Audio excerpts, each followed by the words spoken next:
Deus diz para o homem ser santo, é porque ele é santo.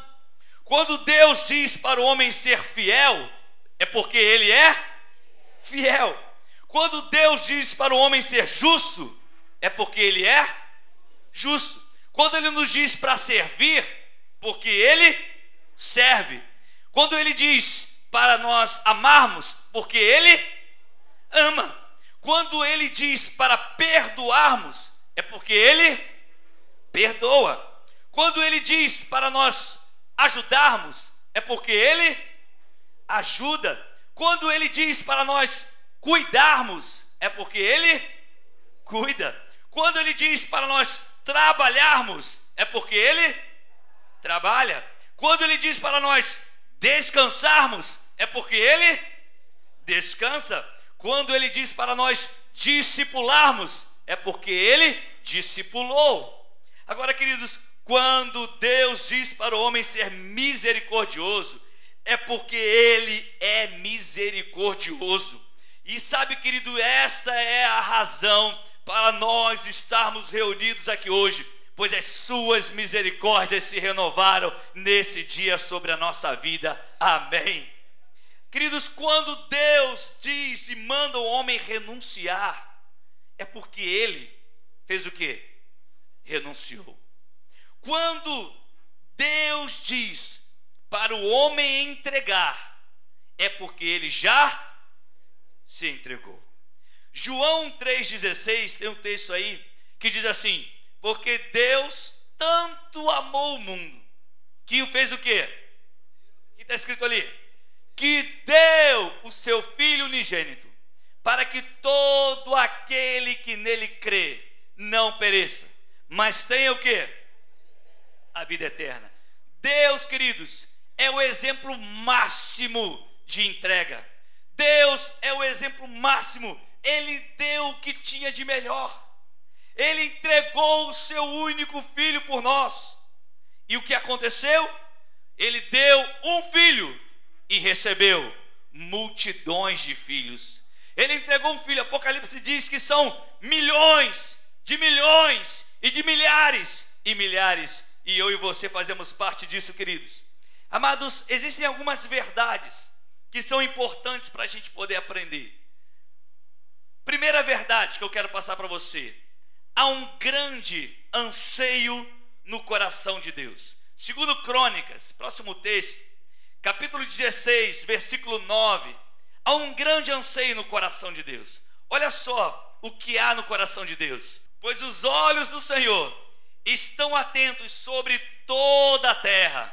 Para fazer o quê? Para fortalecer. Mas fortalecer quem? Aqueles que lhe dedicam totalmente o coração. Ou seja, aqueles que lhe entregam totalmente o coração. Deus tem um anseio, queridos. Deus tem um desejo. Deus nos quer por completo. Deus não nos quer metade. Deus não nos quer 99%. Deus nos quer por inteiro. Olha só, Provérbios 23, 26. Dá-me, filho, o teu coração. Dá-me, filho, o teu coração, e os teus olhos observem os meus caminhos. Olha o que diz 1 Pedro 2,9. Vocês, porém, são geração eleita, sacerdócio real, nação santa, povo o quê? Exclusivo. Você está patenteado, você é exclusivo, querido. Você está patenteado por Deus. Você é só dele, de mais ninguém. Quem aqui é só de Deus e mais ninguém? Você é só de Deus. Há um anseio no coração de Deus. Ele nos quer por completo. Ele está dizendo: eu quero exclusividade. Eu quero exclusividade. Eu quero formar um povo exclusivo. Para quê? Para anunciar as grandezas daqueles que o chamou das trevas para a sua maravilhosa luz. Será que somos realmente exclusivos de Deus? Somos dele por completo? Porque ele nos quer 100%. Segunda verdade importante, querido: tudo está debaixo do domínio do Criador. Tudo está está debaixo do domínio de Deus. Próximo texto, diz lá em Romanos 11, 33 a 36, diz assim: ó profundidade da riqueza. Olha só o que está escrito: da sabedoria e do conhecimento de Deus. Quão insondáveis são os seus juízos e quão inescrutáveis os seus caminhos. Quem conheceu a mente de Deus? Quem teve essa condição? Ou quem que deu um conselho para Deus para realizar tudo? Quem que deu um conselho? Quem pode ser seu conselheiro?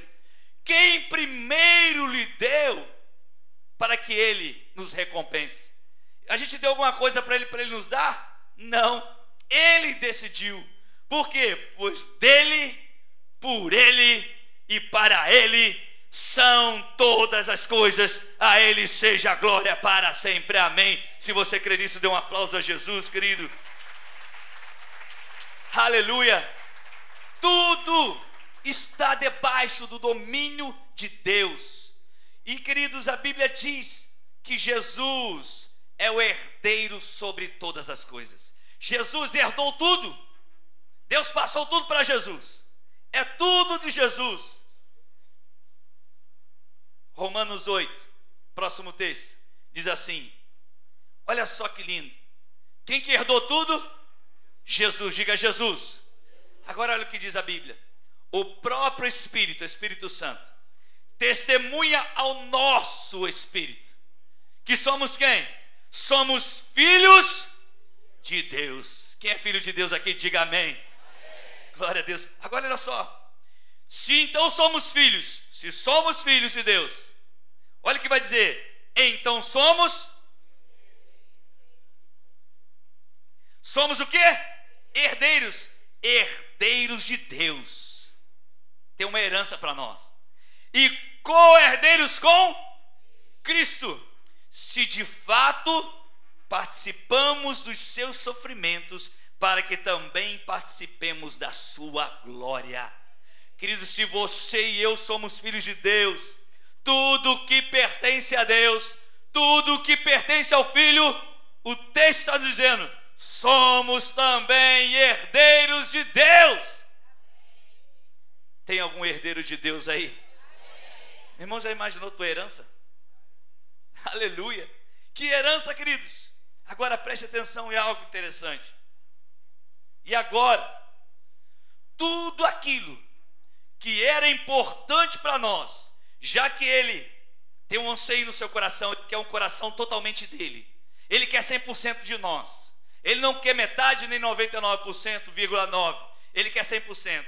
Se tudo está debaixo do domínio dele, e ele é o criador de todas as coisas, e Jesus é o co-herdeiro com ele sobre todas as coisas, e nós somos herdeiros em Jesus, por meio de Jesus.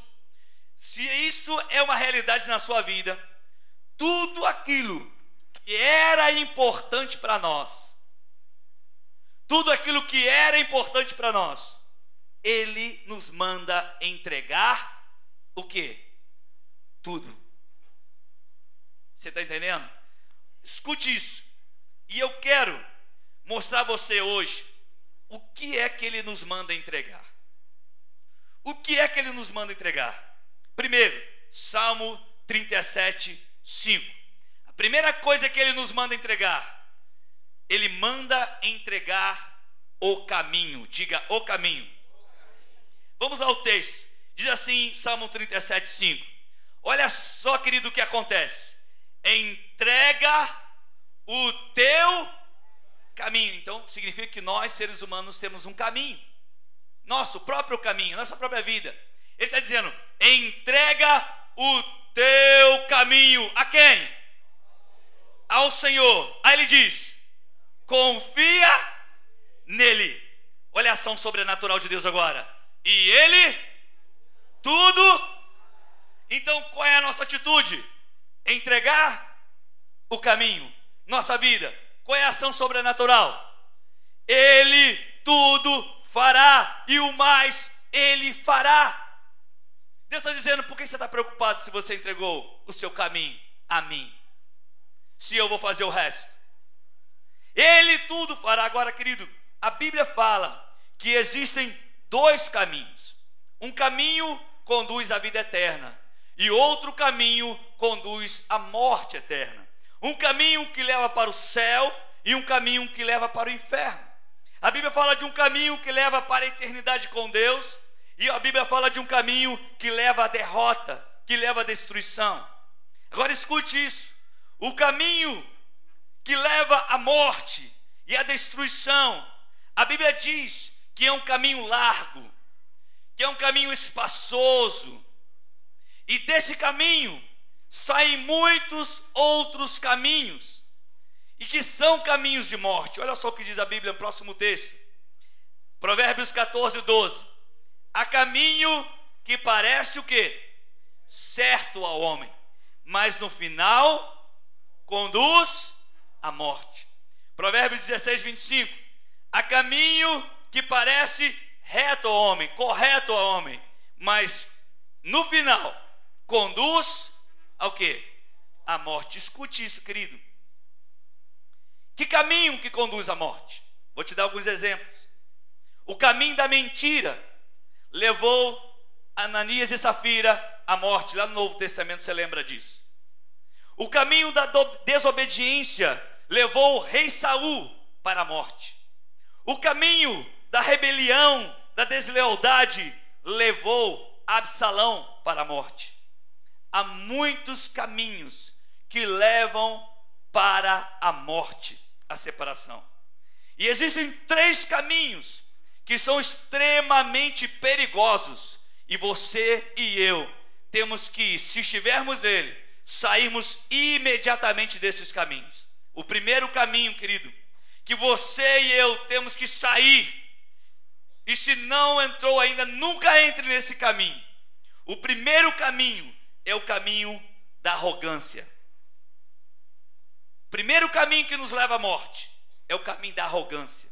É um caminho, querido, cheio de pedras. É um caminho cheio de escorpiões. É um caminho cheio de cobras. Tudo que não presta está na arrogância.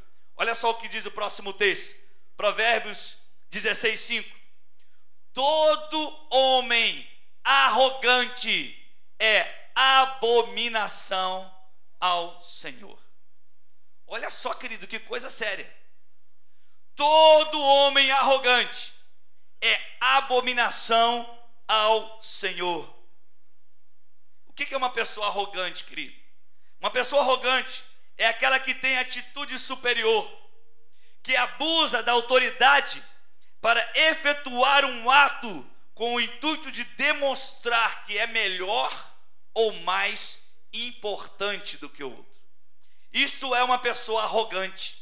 E a Bíblia está nos dizendo que esse tipo de ser humano, Deus faz o quê? Abomina. O que é abominar, querido? Deus não quer assunto. Deus não quer conversa. Deus não quer ninguém que é arrogante, uma pessoa que usa da autoridade para passar por cima dos outros, para mostrar que é melhor do que os outros. A Bíblia está dizendo: todo homem, todo ser humano arrogante é uma abominação a Deus. Deus, ele abomina, ele não quer saber, querido. E a Bíblia vem dizer em Tiago 4, versículo 6, Tiago 5, 6: mas ele nos concede graça maior. Por isso diz a Escritura: Deus se opõe aos orgulhosos, soberbos, são os arrogantes, mas concede o quê? Graça a quem? Aos humildes. Sabe qual é o grande problema gravíssimo? Um problema gravíssimo é quando você é resistido por Deus. Querido, já viu a pessoa que clama e Deus não responde? Por que Deus não responde?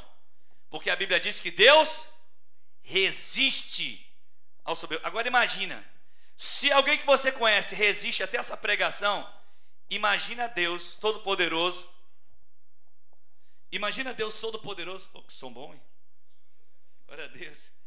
Imagina Deus Todo-Poderoso resistindo.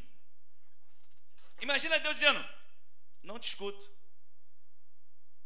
não te ouço, não adianta chorar, não adianta clamar, não adianta jejuar, não adianta ir para a célula, não adianta, porque eu não vou te ouvir. Que coisa triste, meu irmão. Deus, ele resiste, ele não quer saber. Mas por quê, pastor? Porque o coração é soberbo, o coração é orgulhoso, o coração é arrogante, o coração não é totalmente do Senhor. É um coração que se acha melhor do que as pessoas, que se acha superior aos outros.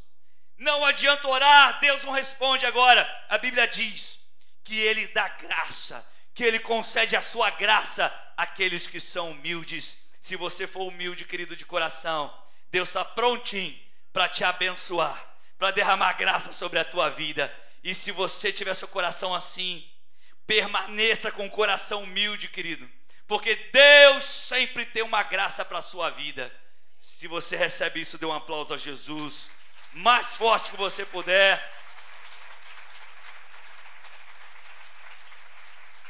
Agora deixa eu te falar sobre um segundo caminho, muito sério, queridos. Primeiro, a arrogância é um caminho de morte. Segundo caminho, a indiferença. Diga indiferença. Queridos, esse caminho é terrível, e eu vou te explicar por quê. A indiferença, querido, sabe o que é a indiferença? Vou te explicar agora, de novo, vou repetir. É a ausência de interesse. Diga ausência de interesse. A indiferença é a falta de consideração. Indiferença é o sintoma de apatia ou capacidade para responder a qualquer atividade estimulante. Ou seja, a pessoa indiferente, ela ignora, ela não se interessa por nada, nem pelas coisas de Deus e nem pela vida dos outros. Ela não tem o mínimo interesse. E aí, nesse caso, querido, eu quero te dizer uma coisa: Deus não tem compromisso com quem é indiferente a Ele. Deus não tem compromisso com quem é indiferente a Ele. Deus não responde o coração indiferente. E mais, querido, Deus, além disso, quando você precisar de alguém, quando você é indiferente, o indiferente não tem ninguém que possa apoiá-lo. Uma pessoa indiferente não tem quem o apoie no momento de luta, porque ele é indiferente, ele não leva em consideração nada, ele não tem interesse de nada. Queridos, alguns dizem que o contrário do amor não é o ódio, mas é a indiferença. Alguns dizem que o contrário do amor não é ódio, porque ódio, querido, já se apresenta logo. Agora, indiferença, meu irmão, machuca, fere. Imagina o coração de Deus quando nos tornamos indiferentes. Imagina o seu coração, imagina o meu coração. Mas quando nós não somos indiferentes, nós compartilhamos as lutas do outro. Querido, como é bom quando você estende a mão a alguém. Como é agradável, queridos, sem você pensar em recompensa alguma. E Deus é tão bom, Deus é tão maravilhoso, tão misericordioso, que Ele nos abençoa. Você não precisa pedir nada, querido. Agora, o pior, querido, não é o ódio, mas é a indiferença. Saia agora desse caminho. Não seja indiferente, querido. Não demonstre falta de consideração, ausência de interesse. Eu não quero saber. Que se dane meu líder, que se dane o pastor, que se dane meu irmão, que se dane minha família. Eu não quero saber de nada, não me interessa, não faz a mínima diferença. Um dia, querido, um dia, infelizmente, a Bíblia diz que tudo aquilo que a gente planta, a gente colhe. Por isso, não se espante. Deixa eu te falar uma coisa. Tem muita gente que está morando na rua hoje. Ah, tadinho dele. Deixa eu te falar. A maioria deles plantaram. Quem trabalhou na rua como eu digo, sabe disso. Sabe do que eu estou falando. Eram indiferentes com a família, eram indiferentes com as pessoas, não recebem, não querem ajuda. Todo mundo passa aqui no Laranjal. Quem não conhece o senhor que mora do lado do Estefânia? Todo mundo já conhece, né? Muita gente aqui já levou comida, passou, deixou o saco de roupa. Tenta conversar com ele que você vai ver o que vai acontecer. O único que conseguiu conversar com ele que eu conheço aqui foi Paulo. Paulo conseguiu conversar com ele e quase convenceu a cortar sua barba. Está quase. Mas se você for ver, querido, precisa do nosso amor, precisa do nosso carinho, precisa de comida. Mas quem conversou fez um esforço tremendo. Quem conversou que sabe o que eu estou falando. Não aceita hipótese alguma. Eu vi o Senhor fazer uma barraca. Você viu a barraca de papelão? Eu vi o moço ficar a tarde toda construindo aquilo, até de noite, tudo escuro. E um Senhor construindo para ajudá-lo. Eu acho que até hoje ele não entrou naquilo ali. Não entrou. É verdade, não é? Quem acompanha aí sabe o que eu estou falando. Queridos, você pensa, a gente olha para as pessoas, mas alguns são frutos realmente da indiferença da família. A família abandonou mesmo. Se você for num asilo hoje, querido, você chora o tempo todo. Eu já fui, eu sei o que é isso. Você começa a ver aqueles idosos que têm família e alguns que têm dinheiro e deixaram lá e nunca mais voltaram. Nunca mais. Abandonaram pai, abandonaram mãe. São frutos de uma indiferença da família, queridos. E aí você vê eles falando, fala assim, como eu tenho saudade da minha família, como que meu filho nunca mais falou comigo, como que minha filha nunca mais falou comigo. Que indiferença, queridos. Que indiferença terrível. A indiferença mata, queridos. A indiferença nos isola. A indiferença, queridos, é terrível. Temos que sair do caminho da indiferença, queridos. Nós temos que estender a mão para ajudar. Até o caso que nós citamos aqui, dê sim, dê alimento, dê roupa. Faça o que for possível, querido. Faça o melhor. Agora deixa eu te falar, a Bíblia fala de um exemplo de indiferença chamado Jonas. O grande profeta de Deus, ele foi indiferente ao chamado de Deus. Deus o chamou para pregar a palavra, para salvar vidas. E ele foi tão indiferente que um dia, quando ele acordou, ele estava no porão de um barco. Deixa eu falar uma coisa para você, querido. Tem tanto cristão indiferente que está dormindo no porão de um barco. Graças a Deus a tempestade ainda começou. E graças a Deus ainda não foi engolido por um peixe. Enquanto você está dormindo no porão de um barco, acho bom você acordar, meu irmão. Porque Deus te chamou, querido, um dia. Ele falou com você diretamente. E você, ao invés de fazer a vontade de Deus, você foi indiferente àquilo que Deus está falando. E a gente começa a dormir. Ah, está tão bom aqui nesse barquinho, longe da presença de Deus, né? Longe daquilo que Deus deu. Deus está me abençoando aqui nesse barquinho, nesse porão. Daqui a pouco vai começar a soprar, querido. E a gente vai falar, Deus, o que foi que eu fiz? E eu estou falando isso porque eu já parei nesse porão de barco também, queridos.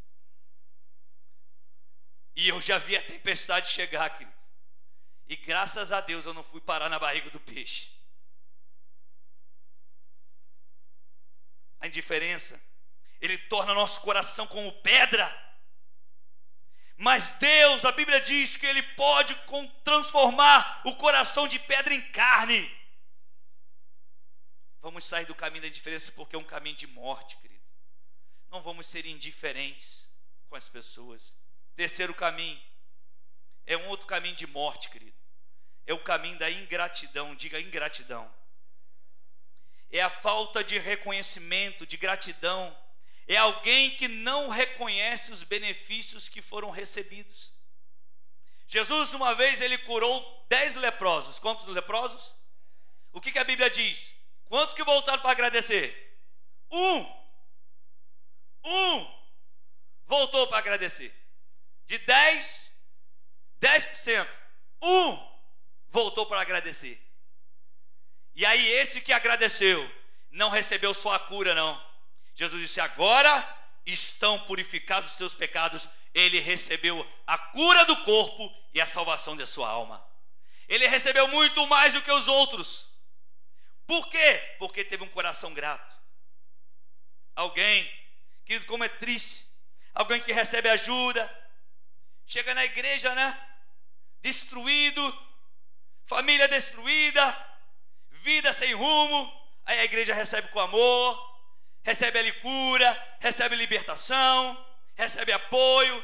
E aí quando a igreja erra, porque a igreja erra, querido, porque líderes erram, porque alguém erra, querido, ou você está iludido com a ideia de que igreja, não, igreja, ninguém erra.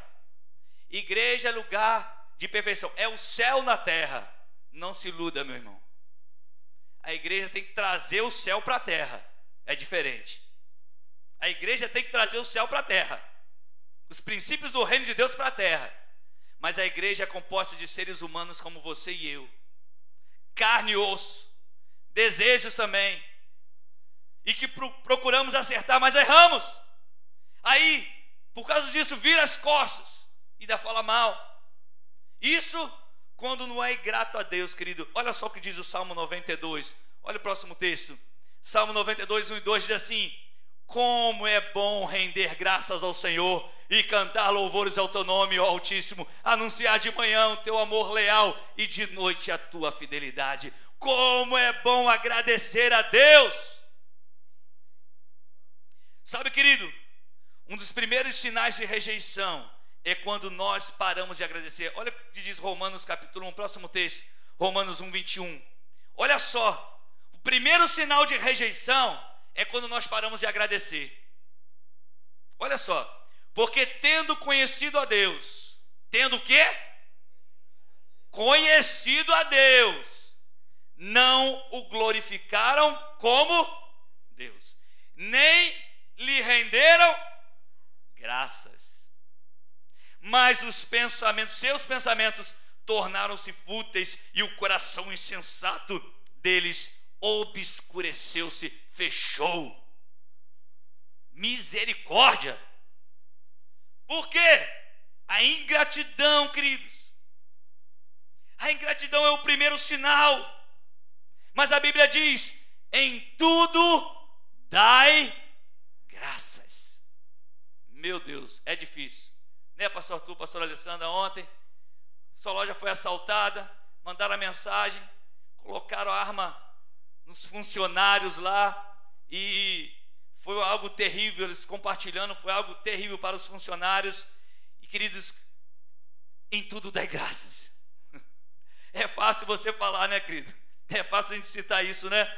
E na hora da luta da guerra: Senhor, sou grato a Ti, sou grato ao Senhor.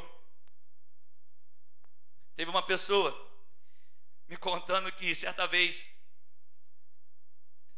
uma jovem estava em casa, aí via a sua mãe orando no quarto, orando, não sabia se estava orando, estava rezando, enfim, estava lá de joelhos.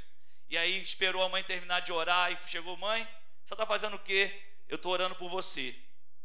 Aí quando ela saiu de casa, pegou a rua, chegou na rua, o carro atropelou e ela quebrou 7 costelas. Aí, algumas irmãs aqui sabem disso, e algumas irmãs foram convidadas a orar por ela. Orar por ela. E aí ela falou assim: não, vem orar por mim não, porque minha mãe orou uma vez, eu quebrei 7, imagina se mais gente orar.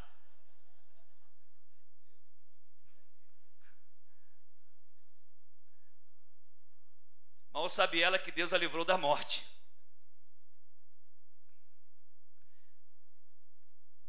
Deus está falando: estou te dando uma segunda chance.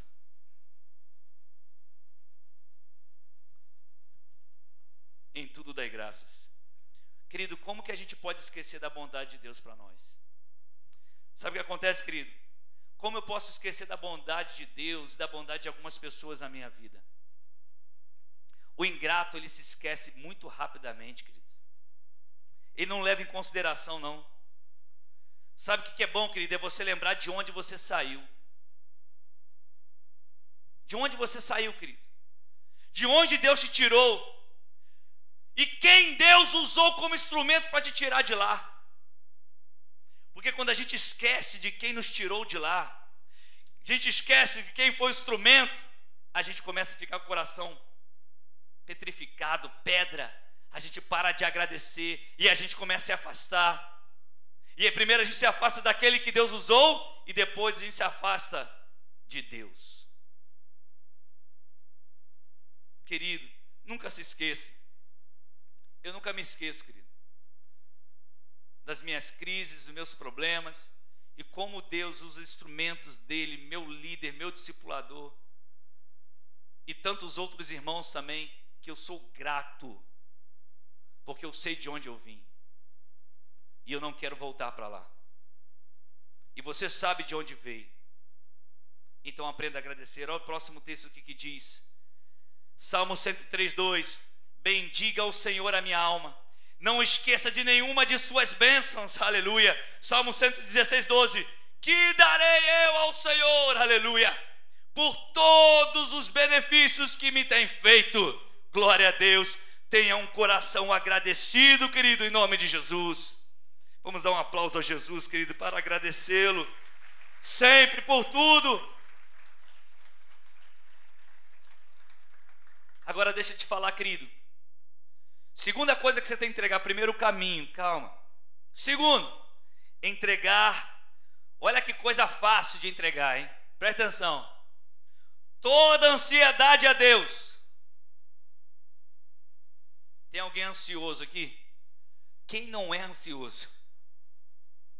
O que é ansiedade? Quais são alguns componentes da ansiedade? Eu vou te falar rapidinho.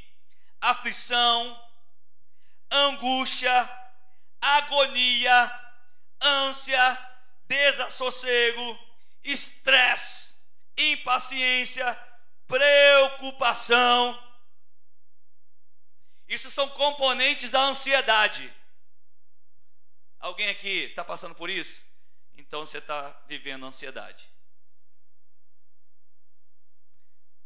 E eu descobri que eu também. Eu recebi essa palavra de um pastor querido e eu fiquei ouvindo, falei: meu Deus, pode bater, está batendo firme, está doendo. É difícil sair da ansiedade, queridos, mas é possível. Olha o que diz 1 Pedro capítulo 5, vamos lá. Portanto, humilhe-se debaixo da poderosa mão de Deus, para que Ele os exalte no tempo devido. Lancem sobre Ele toda a sua ansiedade, toda a sua angústia, toda a sua aflição, toda a sua agonia, todo o seu desassossego, todo o seu estresse, toda a sua impaciência, toda a sua preocupação. E aí Deus vai fazer o quê? Qual é a ação de Deus? Você tem a sua paixão por uma entrega total e Deus tem uma ação sobrenatural. Qual é a ação sobrenatural? A Bíblia diz: porque Ele tem cuidado de vocês. A ação sobrenatural de Deus é o cuidado dele. E eu quero te revelar uma coisa: ninguém sabe disso. Não existe pessoa melhor para cuidar de você. Você não sabia, mas vou te contar agora. Deus é a melhor pessoa para cuidar de nós. Diga para quem está do seu lado: Deus está cuidando de você, meu querido. Filipenses 4. Filipenses 4. Olha só. Olha só que coisa fácil, querido. Não andei ansiosos por coisa alguma, mas em tudo, de que forma? Pela oração e súplicas. Já suplicou, querido? Orar não é suplicar, suplicar não é orar. É mais do que orar, querido. É implorar, mas com a ação, nunca deixando de agradecer. Nunca. Apresentem seus pedidos a Deus. Aleluia. E o que vai acontecer? Olha a ação sobrenatural de Deus. E a paz de Deus, que excede todo entendimento, que nós não entendemos, vai fazer o quê? guardará o coração e a mente de vocês em Cristo Jesus. Aleluia! A ação de Deus é trazer a paz. Você diz: Deus, eu estou aqui nessa ansiedade, nesse desassossego. E aí Deus: calma, meu filho. Vem cá, filhinho. Vem para os meus braços aqui. E aí você sente aquela paz, que Ele vai guardar o nosso coração e a nossa mente. Uma entrega total a Deus vai gerar a paz. Sabe por quê? Porque Jesus é o príncipe da paz. Aleluia. Quando Jesus estava lá, e Marta e Maria naquele trabalho, Marta naquele trabalho todo, e Marta chegou: Jesus, Jesus, olha só, pede Maria para me ajudar. Jesus: Marta, Marta, ela escolheu a melhor parte. Sabe o que eu aprendi com esse pastor?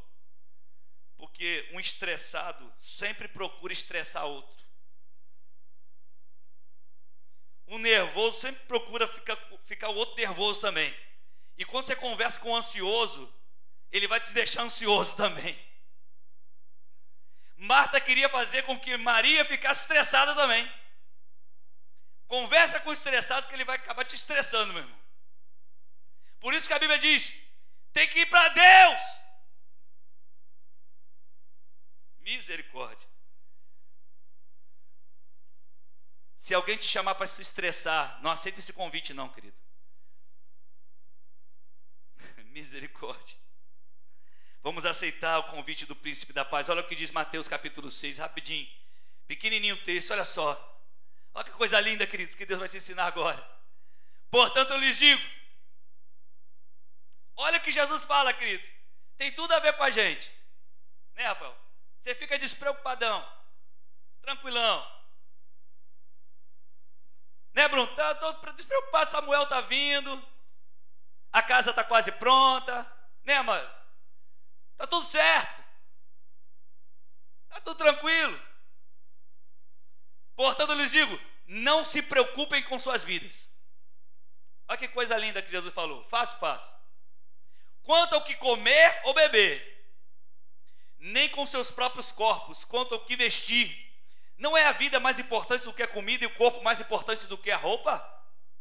Observem as aves do céu, não semeiam, não colhem, nem armazenam em celeiros, contudo o Pai Celestial as alimenta. Não tem vocês muito mais valor do que elas? Quem de vocês, por mais que se preocupe, pode acrescentar uma hora que seja a sua vida? Quem é que pode? Por que vocês se preocupam com roupas? Veja como crescem os lírios do campo, eles não trabalham nem tecem. Contudo, eu lhes digo que nem Salomão em todo o seu esplendor vestiu-se como um deles. Se Deus veste assim a erva do campo, que hoje existe e amanhã lançada ao fogo, não vestirá muito mais a vocês, homens de pequena fé. Portanto, não se preocupem dizendo: o que vamos comer, o que vamos beber, o que vamos vestir, pois os pagãos é que correm atrás dessas coisas. Meu Deus, eu não quero ser pagão, nem você. Você é cristão, amém? Porque os pagãos é que correm atrás dessas coisas, mas o Pai Celestial sabe, Ele sabe que você precisa delas. Busquem, pois, em primeiro lugar o reino de Deus e a sua justiça, e todas essas coisas, e essas coisas lhes serão acrescentadas. Deus não vai deixar faltar, porque Deus cuida de nós. Está preocupado por quê, meu irmão? Você acha que vai faltar? Não vai faltar, querido. Não vai faltar. Terceira entrega e última: entregar tudo aquilo que se tornou barreira natural ou espiritual, impedindo que você desfrute da mais perfeita vontade de Deus. Sabe uma coisa que nós vivemos hoje, querido, chama-se materialismo. O que é materialismo? É um apego exagerado aos bens e às coisas terrenas. A Bíblia diz, escute isso, olhe para cá: Deus pode nos dar o melhor dessa terra. Sim ou não? Mas Ele quer uma entrega total. Ele quer tudo. Olha só que lindo. Quando eu falo assim, Deus pode te dar o melhor dessa terra. Glória a Deus. Amém. Mas Ele quer tudo. Amém. Amém. Eu creio. Só que fala assim, né? Mas quando eu falo, Deus pode dar o melhor dessa terra. Amém. Você já percebeu que a vibração é diferente? A energia é diferente? Nós somos materialistas. Nós somos materialistas, queridos. Mas Deus não pode? Pode. E Ele quer? Quer. Mas Ele também quer tudo. O materialismo se vence com o coração abnegado, querido. Existe uma história. Escuta essa. Um rei, apesar de muito rico, escute essa história, muito rico, ele era muito simples, e ele era desapegado das suas riquezas e era extremamente querido por seu povo. Aí um dia, um dos seus súditos lhe perguntou como ele conseguia conciliar tanta riqueza com tanta simplicidade. Aí ele chamou os seus soldados, o rei chamou os seus soldados e disse o seguinte: olha, pega esse homem, leve aos meus depósitos reais, lhe dê uma lamparina acesa e deixe-o tocar em tudo que tenho, todos os meus bens, todo o meu tesouro. E eu quero que esse homem avalie para mim. Só tem um detalhe: se ele deixar apagar a lâmpada, vocês vão dar 10 chicotadas pesadas nele. Aí o homem pegou a lâmpada e entrou lá no cofre, né? 2 horas depois somente, o homem volta correndo. E aí o rei chega para ele e vai perguntar: e aí? O que você acha? Quanto é o meu tesouro? Quanto vale o meu tesouro? Aí ele respondeu para o rei: Senhor, eu estava tão preocupado em não deixar a lâmpada apagar, que eu nem conseguia avaliar seu tesouro. Aí o rei falou assim para ele: mas este é o meu segredo. Esse é o meu segredo.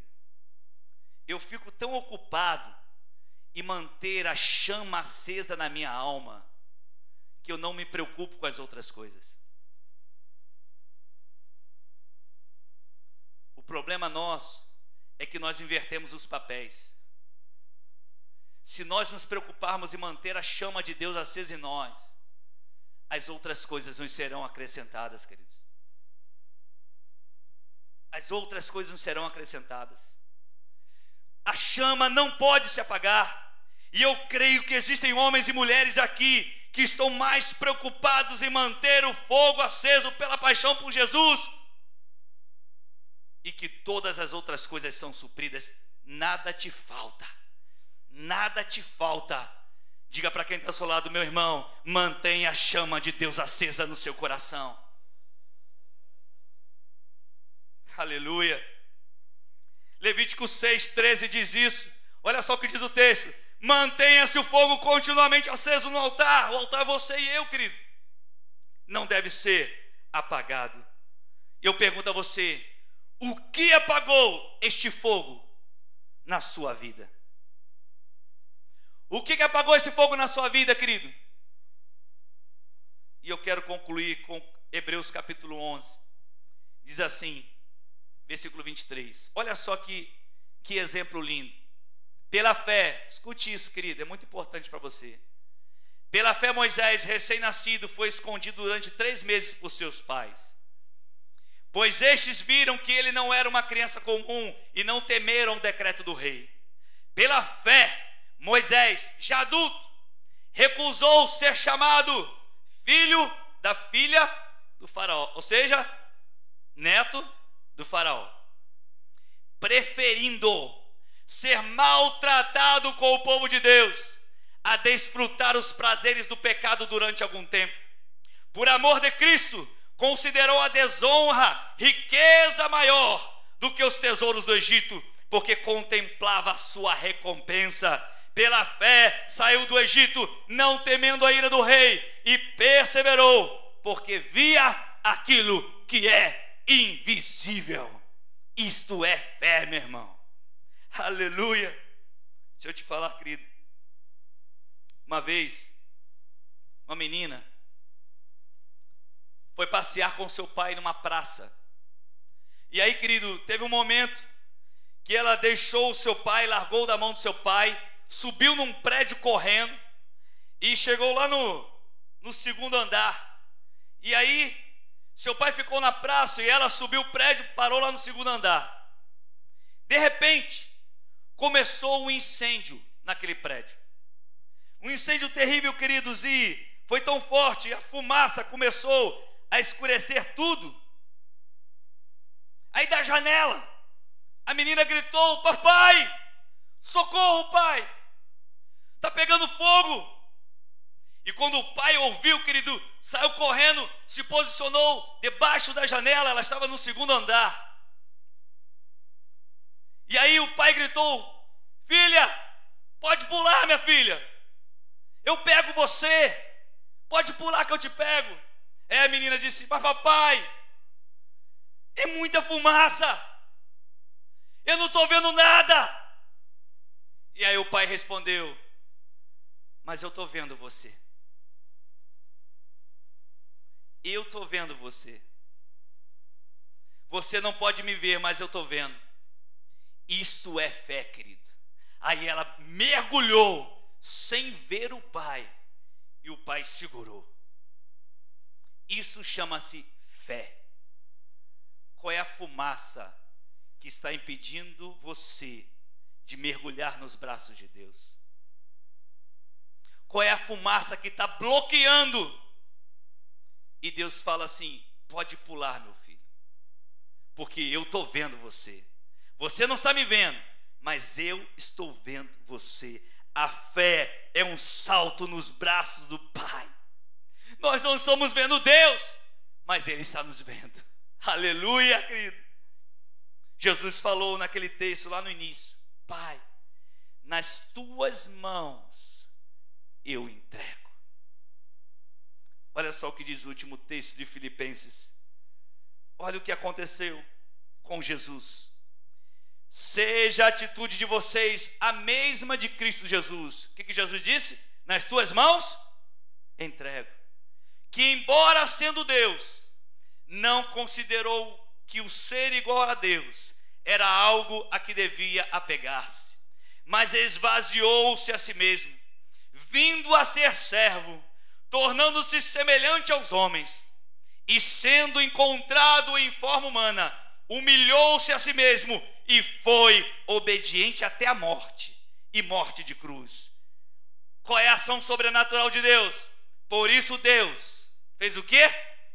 O exaltou à mais alta posição e lhe deu o nome que está acima de todo nome, para que ao nome de Jesus se dobre todo o joelho no céu, na terra e debaixo da terra, e toda língua confesse que Jesus Cristo é o Senhor, para a glória de Deus Pai.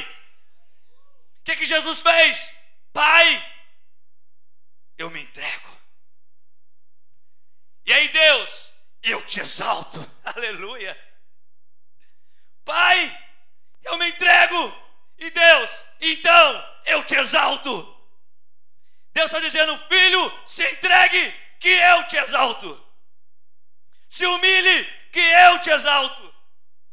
Você não precisa se preocupar com isso, querido, porque Jesus foi o maior exemplo para nós, querido.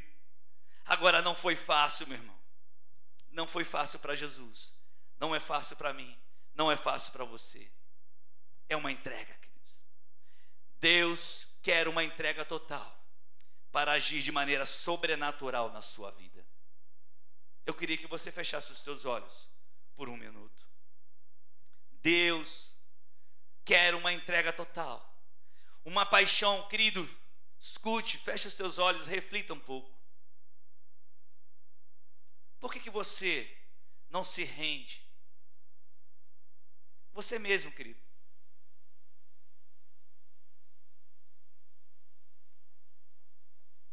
Não se rende à vontade de Deus. Há uma entrega. Jesus disse, próprio Deus dizendo, eu me entrego.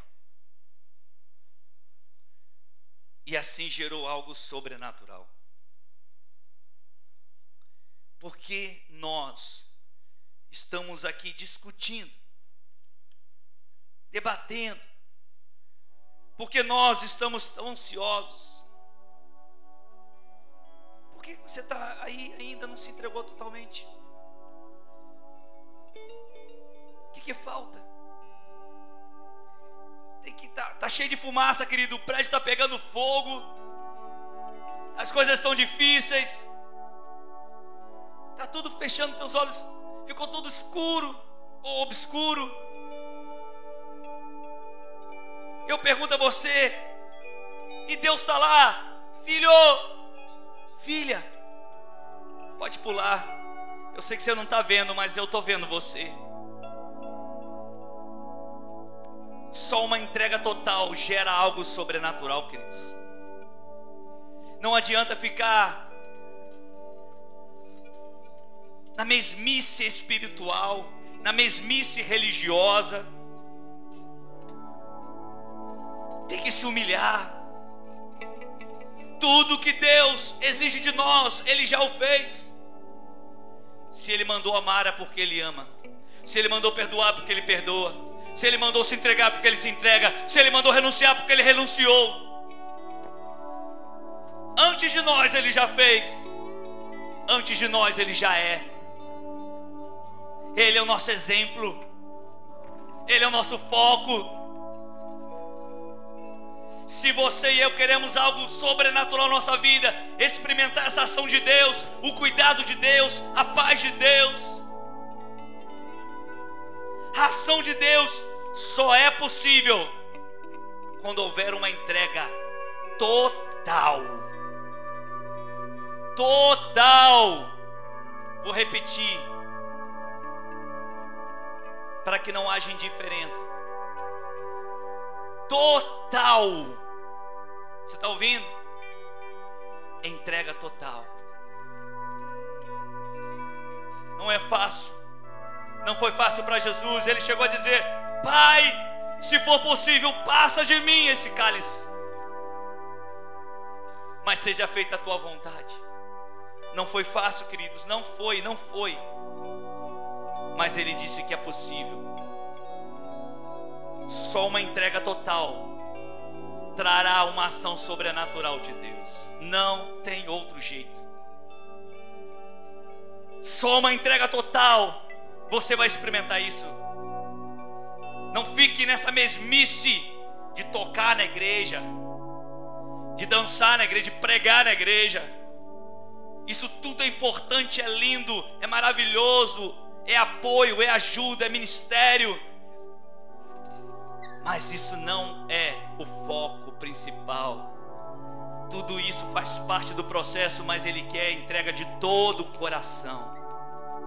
Porque a Bíblia diz que Ele está pronto a fortalecer aqueles que lhe entregam o coração totalmente. Sabe, querido, nessa noite eu quero orar por mim, pedir a Deus por minha vida,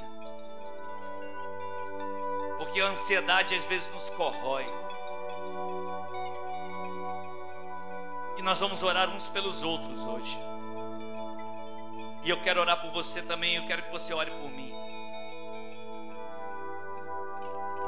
porque a ansiedade tem nos corroído. Nós não estamos confiando plenamente. A gente não está se entregando totalmente. É por isso que você não experimenta mais ação sobrenatural nenhuma na sua vida. Mas essa noite Deus vai transformar o coração de pedra num coração de carne. Fique de pé em nome de Jesus. Fique de pé em nome de Jesus.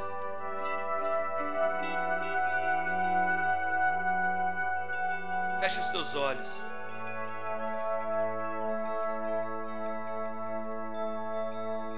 Pai, em nome de Jesus.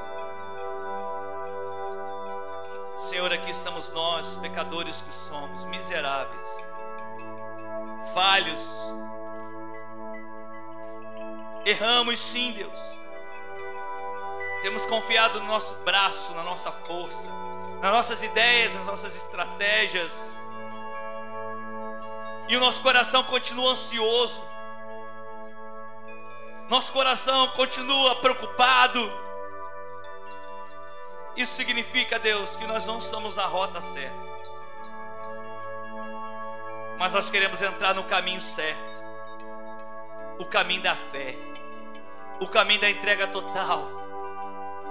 Porque assim como o Senhor se entregou totalmente por nós, assim também eu preciso me entregar totalmente a Ti. Tudo que sou, tudo que tenho, tudo que posso fazer, e até mesmo o que eu não posso fazer, vou fazer o possível. Porque antes de eu fazer alguma coisa, de nós fazermos alguma coisa, o Senhor já fez tudo. Senhor, nos perdoe pela ansiedade. Nos perdoe pela indiferença. Nos perdoe pela arrogância. Nos perdoe, Deus, pelo apego às coisas materiais.